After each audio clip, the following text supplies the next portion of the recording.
కాంగ్రెస్ ప్రభుత్వం బీఆర్ఎస్ ప్రజా ప్రతినిధులను వేధించడం మానుకోవాలన్నారు ఎమ్మెల్సీ కవిత. హబ్సీపూర్ సర్పంచ్ మారు రాజేశ్వరరెడ్డిపై అక్రమ కేసు బనాయించడంపై తీవ్ర స్థాయిలో ధ్వజమెత్తారు. జగిత్యాల సబ్ జైల్లో సర్పంచ్ రాజేశ్వరరెడ్డిని పరామర్శించిన ఆమె కాంగ్రెస్ ఎమ్మెల్సీ జీవన్ రెడ్డి తీరును తప్పుబట్టారు. అధికారంలో ఉన్నామని ఇష్టారీతిన వ్యవహరించడం మంచిది కాదన్నారు. రాష్ట్రంలో ప్రస్తుతం ఉన్నది కాంగ్రెస్ రాజ్యమా, కాకీల రాజ్యమా చెప్పాలని ఎమ్మెల్సీ జీవన్ రెడ్డిని ప్రశ్నించారు. అక్రమ కేసులపై ప్రజాక్షేత్రంలో బీఆర్ఎస్ పోరాటం కొనసాగిస్తుందని ఎమ్మెల్సీ కవిత స్పష్టం చేశారు.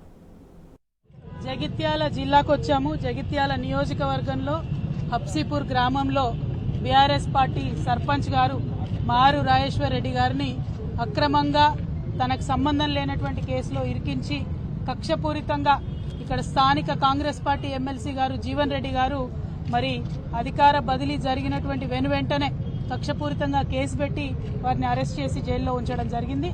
30 ఏండ్లలో జీవన్ రెడ్డి గారి హయాంలో ఎన్నడూ జరగనటువంటి అభివృద్ధి బీఆర్ఎస్ పార్టీ మా డాక్టర్ సంజయ్ అన్న గారు గెలిచిన తర్వాత, కొప్పుల ఈశ్వరన్న గారు మినిస్టర్ అయినాక, కేసీఆర్ గారు సీఎం అయినాక హబ్సీపూర్ గ్రామంలో అంత అభివృద్ధి మనం చేసుకోవడం జరిగింది. జరిగినటువంటి అభివృద్ధిని ఓర్వలేక మరి అధికారం మారిన వెంటనే మా సర్పంచ్ గారిని జైల్లో వేయడం అన్నది చాలా దారుణం.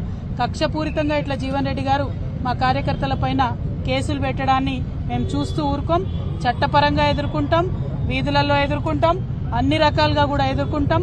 ప్రజలకు రాజకీయంగా మీరు చేస్తున్నటువంటి అంశాలన్నింటినీ కూడా ఎప్పటికప్పుడు వివరించి చెప్తామని కూడా ఈ సందర్భంగా తెలియజేస్తా ఉన్నాను. చాలా సీనియర్ నాయకులు జీవన్ రెడ్డి గారు కాంగ్రెస్ పార్టీ అధికారంలోకి రావాలే రావాలే రావాలే అన్నారు.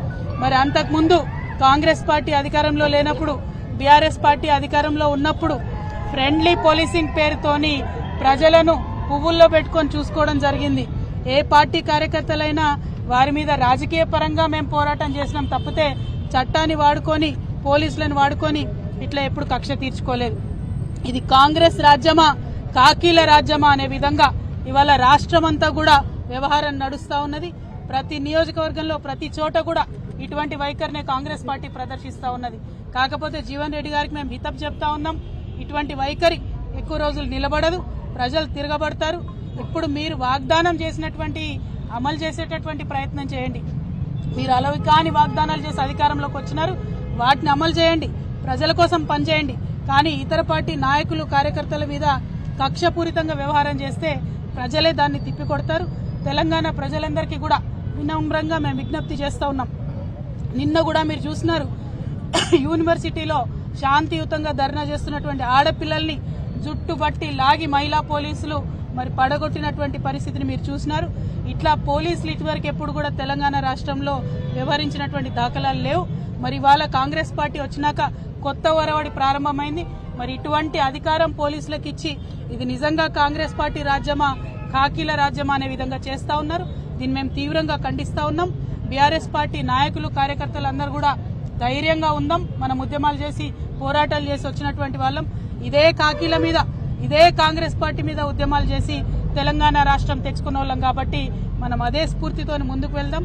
అల్టిమేట్ గా మనకు కావాల్సింది తెలంగాణ ప్రజలు బాగుండాలి.